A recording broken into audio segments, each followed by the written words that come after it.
Do you know? Again, to come to that focus, how much time is going to take? Minimum 10 minutes time is going to take. Minimum 10 minutes time is going to take.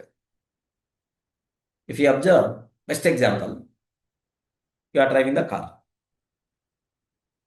You are in full speed, wonderful gear 5, fifth gear, you are traveling. You are driving the car in the fifth gear. Suddenly, very far, some tractor is coming.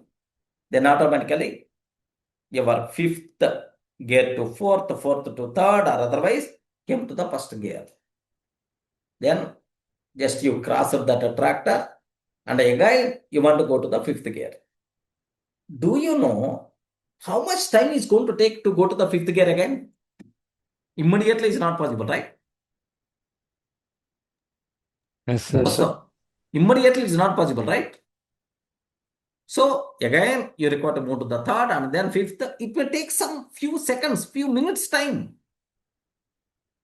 Just because of the small obstacle in the middle, from fifth gear to first gear, and again going for the fifth gear, in your overall journey, how much time difference will be there because of this small obstacle?